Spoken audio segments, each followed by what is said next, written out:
Hey, what's going on, guys? And welcome back to your daily transfer news. We are hitting it big today, and we're starting off with Mandanda. Obviously, he's a free agent after leaving Marseille. I'm pretty sure he didn't get a new contract or anything like that. So, he's free agent, and as you see on screen, Everton are interested in getting him. No doubt they need a new goalkeeper, especially after Tim Howard left. They need at least a backup goalkeeper if they want to put, like, Joel in goal. But I don't think he's good enough, so apparently they've offered Mandanda a 3-year deal, obviously free agent, so he'll require a sign-on fee. But in terms of a transfer fee, there isn't one.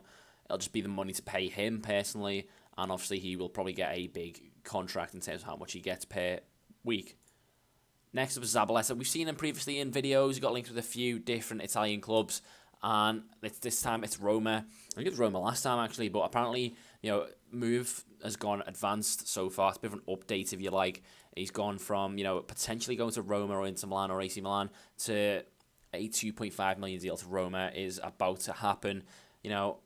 Obviously he is getting on a bit, but I think it's still a good sign. And as I said, I think I mentioned this last time, but it means Florenzi can play in like centre mid or possibly push up further for Roma. Next up is Sam Byron, bit of a surprising one for me.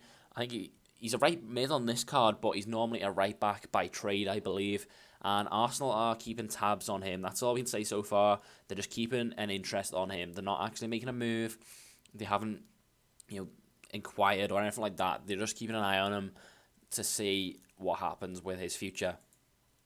Next, Robbie Brady again. He features, Leicester City are going for him, but they've had positive talks with Norwich City and also Brady. I think Brady wants to move, obviously, Ireland out of the Euros now, so that means that he's free to talk to other clubs. Apparently, it's a 20 bloody hell, it cost a lot. 12 million deal for Robbie Brady. I think that's a lot of money for him. 12 million, you're looking at a comparison, you'd automatically think of Wanyama, who's just moved to Tottenham for 12 million as well. I don't think Brady's on his level, to be honest. But when you want a player, and teams that want to sell, you have to pay big money, and that looks like it's happening there. Obviously, the only difference probably was when Yama had 1 year left on his contract. Next up is Leroy Fair. Swansea City are looking to sign him on a permanent basis. I believe he's on loan there last season from QPR, and Swansea are looking to capture him on a permanent deal. Obviously, QPR will need to get rid of him for wage reasons. They're still in the Championship. They didn't make it up, so they need to cut some money off their wage bill. Next up is Kamil Grosicki, is that how you say it? Currently playing for Lille in the French league. He is being linked with Everton as well. Fair few little Everton deals going on in this episode, but for £10 million, that's rumoured for Grosicki. They do need another wide player on the left-hand side. You've got Aaron Lennon and Delafeu. I think they both play on the right. So they need someone who's a left mid, out-and-out left winger to kind of improve the squad there. Mkhitaryan is next up. 35 million to Manchester United is rumoured. I think we've covered this one before. He's only got a year left, and he's said he wants to leave Dortmund. He's not happy that they've sold the best players again. He said, I want to go. I think it'll happen, to be honest. I think Dortmund would accept, a high bid such as that, and he will end up at Manchester United. Next up is Nolito, believe it or not, even though you can't see his face. There we go. He's Manchester City, Spain have crashed out of the Euros, which means they have a chance to complete that deal now. 13.8 million, I believe it is. And apparently talks will be held today as I am creating this video. Next up is Payet, and not really a transfer deal, or it's a rumour based off what a president has said. So the Inter Milan president, honorary president, I think it's Maratti, has said, they should do anything possible to get Payet at Inter Milan. Obviously, they've got, I think, a new Chinese ownership, and they've got money to spend. They've apparently given a good amount of money to go out and buy players. Payet is one of them that they're looking at. Next, a bit of a weird one is Ricky Lambert. Obviously, not really featuring for West Brom. They're looking to sign, another striker. Obviously, Berahino's out the door, but looks like Lambert won't be playing much, and Aston Villa are rumoured to be going for him. He is getting on a hell of a lot right now.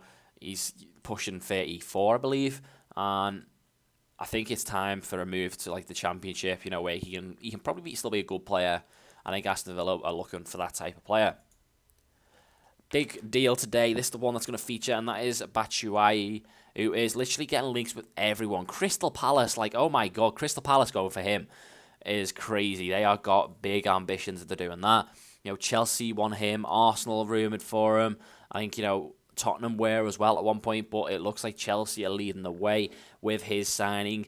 £32.5 million deal. Marseille do need to sell to avoid the transfer embargo. I don't really know why they may go into a transfer embargo, but that is apparently what's going to happen. Now, for the bench, Tim Krul links with a move to Middlesbrough. How bad would that be, Newcastle United fans? Tim Krul leaving to a heavy rival. This being, rumoured because of the fact that Benitez is signing the Ghent goalkeeper for $5 million, so Krul may be surplus to requirements. Next up is another Everton deal, and that is for Stekelenburg from Fulham. I believe he'd be a free agent at the end of this season. It'd just be a strong backup. Koeman knows him well. He got him on loan at Southampton last season. He may get him on loan again if he's still got a deal with Fulham, but he's getting linked with Everton, obviously as a backup, so that may see Joel go out to the club, actually. And then finally, we end up on Hatem Ben Arfa getting linked with the Premier League again. And as his badge finally shows up, it's with Southampton. These guys are key at getting players in for cheap and then selling them on for profits. I think Ben Arfa would be no exception. He's a free agent, I believe, at the end of the season. Only had a 1-year deal with Nice. Had a fantastic season, put himself in the shop window, basically. So, there we go. Let's scroll up a little bit. And that is what the squad would look like. Obviously, only Payet and Zabaleta leaving. Other players coming into the Prem. So, nice few links. I think it's like 67 chemistry with the three guys on the bench. You potentially bring in Ben Arfa and playing with Payet, and that would improve chemistry. But I'm not too interested in that. I just want to showcase what the team would look like. As always, guys, if you did enjoy, please like and subscribe. And I shall see you tomorrow for more gossip.